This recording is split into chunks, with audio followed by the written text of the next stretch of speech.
4. dienas kopsavilkums.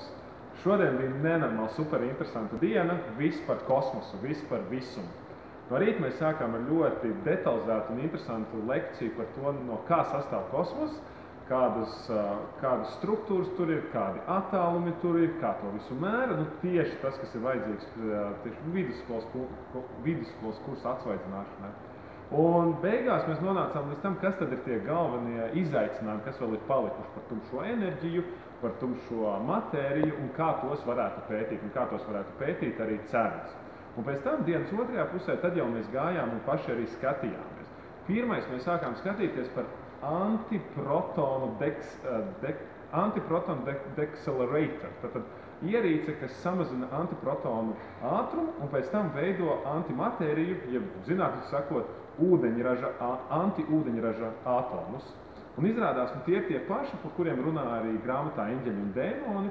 Un tas ir tas veids, kā mēs varētu pārbaudīt, vai visumā eksistē simetrija, vai viņa ir salauzta un kā ir veidojies visums sākot no lielā sprādziena. Jautrākais ir tas, ka tā antimatērija īstenībā ir diezgan stabila, viņas darbojas 1000 sekundes, viņām ir tas dzīves ilgums.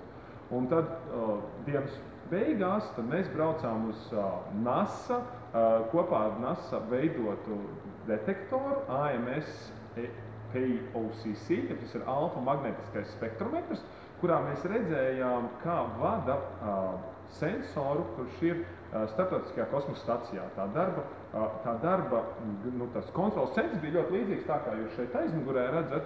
Un tad tā mērķis savukārt ir pārliecināties, vai tumšā matērija ir caur dažādiem netiešiem mērījumiem, piemēram, mērot to, kā tumšās matērijas sadursmes rezultātā radušās daļiņas varētu būt atstājušas kādas pēdas. Un tad, ja šīs pēdas atrod, ko varētu būt ap 20. gadu arī atrast, tad arī varētu izziņot to, ka tumšā matērija ir, un mēs viņu esam izmērījuši. Ja mēs viņu neatradīsim, tad mēs būsim ieguvuši vēl detalizētāku informāciju par to, kāds ir kosmos, kurš starp citu, par to ir vairāk jāpasrunā, bet kurš starp citu ir plakans.